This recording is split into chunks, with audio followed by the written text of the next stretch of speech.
Olá, hoje eu quero falar sobre autocuidado. Desde sempre eu me percebi a cuidadora.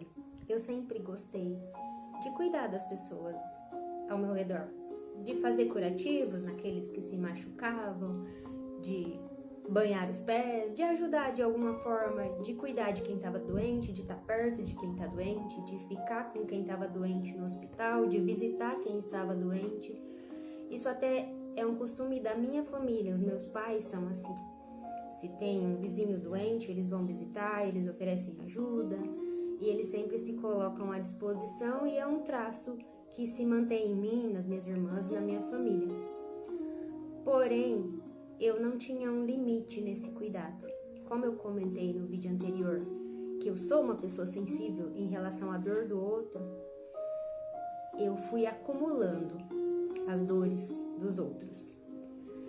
E isso foi me prejudicando, ao ponto de que às vezes o meu celular estava lotado, sobrecarregado de mensagens de pessoas me solicitando determinado tipo de ajuda, porque uma época eu trabalhava em um ambiente de saúde e isso foi me sobrecarregando mesmo.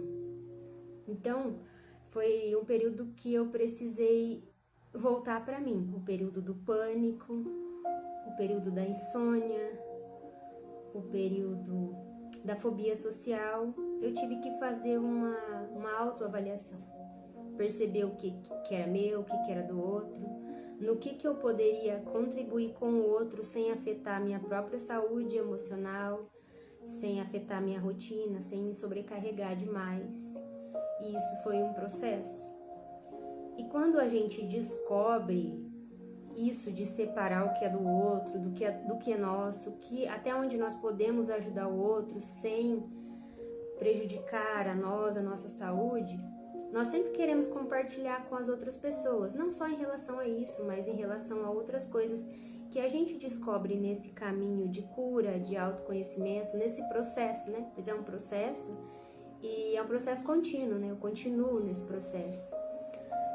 Então, eu queria muito compartilhar isso com as pessoas. Não só isso, mas como tudo que eu vinha descobrindo. E eu percebi que nem todo mundo quer esse tipo de conhecimento, esse tipo talvez de conselho. E tá tudo bem, porque cada um tem o seu tempo, cada um tem o seu jeito. Nós conseguimos descobrir coisas e saber de coisas quando a gente se abre para buscar conhecimento, buscar sabedoria, buscar clareza, coisas que seriam capazes de mudar o mundo. Mas o mais importante que eu aprendi nisso tudo é que quando você cuida de você mesmo e quando você transforma a sua própria vida, quando você muda o seu mundo interno, você tem a capacidade de mudar o mundo ao seu redor. Porque todo lugar que você vive, ele é um mundo para você, porque aquela é a sua realidade. Então, se você, assim como eu, descobriu coisas ou você tem coisas para compartilhar, não fique chateado se às vezes as outras pessoas não quiserem receber isso, ou se às vezes você não tiver com quem compartilhar, porque cada um tem seu tempo, cada um amadurece, evolui do seu jeito e tá tudo bem. Então, nesse último vídeo sobre essa série de vídeos que eu venho gravando sobre fobia social, sobre pânico e sobre insônia, eu queria fechar com o autocuidado, que eu creio que tenha sido uma das coisas mais importantes que eu aprendi. Primeiro, cuidar de mim. É como é dito, se você já andou de avião, ou se você já assistiu algum filme, ou se alguém já comentou com você, quando você está no avião, a comissária de bordo diz: em caso de turbulência, máscaras de oxigênio cairão sobre você.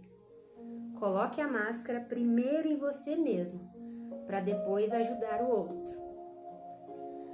Então, cuide-se.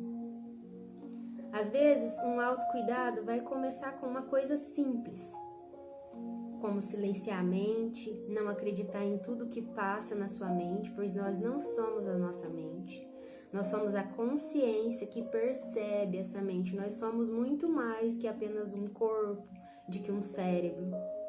Nós somos seres espirituais tendo uma experiência humana. Então duvide de coisas que digam para você que você não vai conseguir superar essa fase difícil. Duvide de palavras, de pensamentos que passam na sua própria cabeça, dizendo que você não é capaz, dizendo que você não é suficiente, que você precisa estar sempre provando alguma coisa para alguém. Você não precisa provar nada para ninguém. Você é suficiente, você é a imagem e semelhança de Deus. Você é perfeito, assim como Deus é perfeito. E a gente vai se aperfeiçoando uns aos outros. Na nossa imperfeição, nós somos perfeitos. Eu quero deixar aqui para você essa reflexão. Dizer para você que eu vejo você, que você não está sozinho, que você pode contar comigo.